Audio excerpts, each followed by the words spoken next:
Hey everybody, welcome back to Guys Night Lab. I'm Jesus Velasquez. And I'm Jordan Zacharias. And welcome back to Halloween Nights on our podcast here for 2023. Yeah. I still can't believe it's Halloween time. I know, it's weird. I can't wait to get into today's. Ooh, because today yes. we are going to talk about, there's nothing creepier than a creepy doll. And who doesn't love Child's Play? Yes, I mean, Child's Play is the godfather of creepy dolls. But, creepy dolls have made a comeback with Annabelle and, Poltergeist. And right. There's been other... Dead Silence, other creepy dolls, but one creepy doll film that has But before all those. Yeah, but before all those. Actually, was before those. Right after Chucky, this doll film flew under the radar and still has.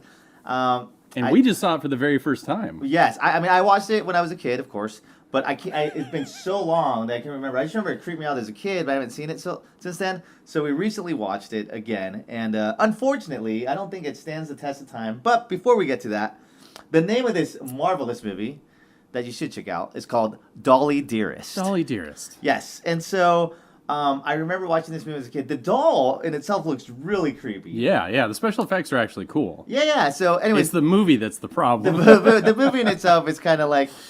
Well, okay, we'll get into it. So anyways, yeah. Dolly Dearest was released in 1991.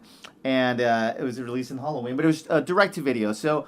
Unlike a lot of things right now that are released to streaming, maybe they're not released in the movie theaters or whatnot.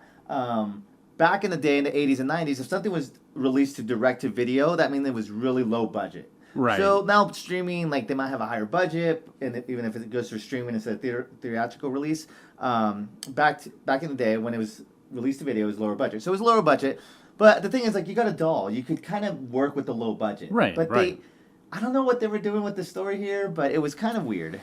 It was a bizarre story, but also, so when did Child's Play come out? Was that 89, 90? I think it was 89. And this is 91, correct? Yes. So okay. It was a direct knockoff in a sense, but yeah. They were trying to build off what Child's Play was doing, Yes. and it was a fun idea. It's about basically a family that moves down to Mexico, right? Mm-hmm.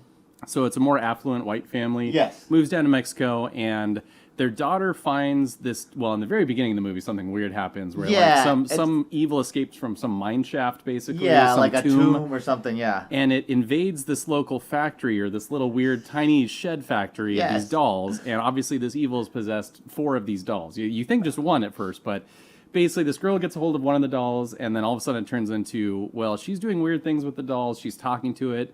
The mom sees the silhouette of the doll moving in the little playhouse with her out in the backyard at night and stuff like that. So obviously the mom starts to pull a Child's Play mom thing of wait a minute. Absolutely.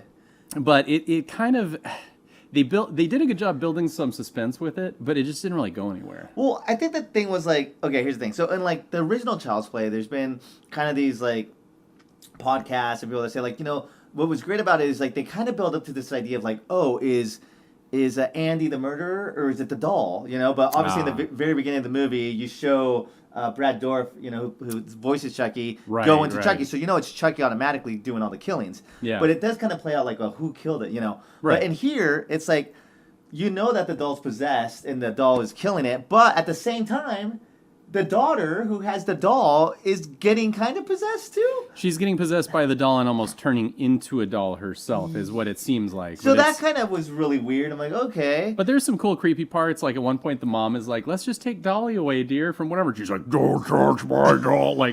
Goes all Exorcist on it. So that part was cool. Again, it had these great moments in it. And then Rip Torn is in this for some reason. Oh yeah, what Rip the heck Torn was is Rip in Torn it. doing in this? Denise Crosby, she was the mom in Pet Sematary. Pet Sematary, yeah. Yes. Other than that, it was just a lot of probably people they picked off the street or low budget actors at the first movie. The kid had been in something else. The older brother had been in something else. Oh, maybe. Anyway. But even then, this whole movie, in our generation, or not our generation, but the generation now, I guess, you could literally just watch how they say, the best parts are in the trailer? Mm-hmm. You could literally just watch the best parts on YouTube and, just skip the rest of the, 85 minutes of the movie. It's maybe an hour, 20-minute movie. Oh, it goes quick. And it goes quick, but you could easily condense it down to maybe a 30-minute movie. Oh, if it could totally be a Outer Limits, Twilight Zone, whatever. Yes, that's what it felt like. It felt like an elongated episode. It's kind of like an SNL sketch where it's a great idea for 5 minutes and then they stretch it on for 12 and it dies. Well, and even then, we realized when the movie was over that there was only 2 kills. 2 kills in the movie. Yeah, only 2 people die. And one guy, spoiler alert, but technically he had a heart attack, so... But his chest was moving, Oh, like that his was skin was weird. rippling, like he had an alien inside of his chest when the dolls kill him. But it's supposed to be just like a heart attack. It was supposed to like insinuate like he's having a heart attack. Boop, boop. Yeah, it was wacky. It was like Wile E. Coyote crap. Anyways, but I mean, the creepiness when the doll first appears, they have like she does look really creepy and really scary. And then by the end, it's played by a little person who also played the doll in a Friday the 13th series episode you mentioned. I forgot the actor's name. Oh, yeah, the series. I forget. Well, I'll have to look it up. Anyway, it's funny, though, because you just see him, like, there's always, like, a doll in the foreground that's clearly just a puppet, and it's, like, barely moving when there's, like, multiples of them, of the dollies. And then you just see the guy running in the background with just, like, the doll feet running by. Oh, so yeah, Like, it's funny. They keep using the same effect where he's always in the background. Yeah. So the episode was called Oscar and Friday the 13th. That's right. And then he did what was the remember Spaceballs, the R2D2? What was the R2D2 knockoff of Spaceballs? Yeah. I forget. Anyways, but he played that character. He was just like a lot of other movies. But anyways, the movie in itself, is it worth the watch? I mean, we watched it and kind of said a few gags, but I would check it out just to see what it's about. Like I said, there's some funny parts. If you want to just check it out on YouTube and watch the funniest parts for sure. You're really not missing much if you watch the whole movie. It's just 85 minutes of excessiveness. There's some good parts. A couple creepy parts, but nothing really to write home about. But you summed it up best. You're like, this just feels like a Goosebumps story. Yeah. That's exactly what it was. If it was really quick and to the point, it'd be great. Yeah, like I said, the doll is really creepy. I mean, I don't know why this doll doesn't get more love. Maybe because the story's not great. But the doll in itself is creepy.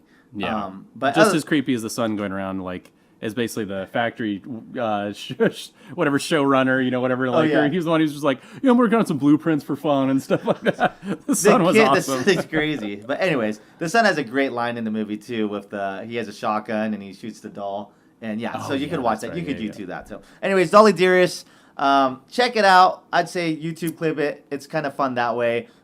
Giving up an hour and a half. I don't know. But it's definitely it's a pretty sweet poster if you want to get it. It's a sweet poster, and I think it's worth at least a one-time view. At least check it out once. Yeah, one-time view, and you'd be set. And what better time than Halloween? That's right. All right, we'll talk to you all later.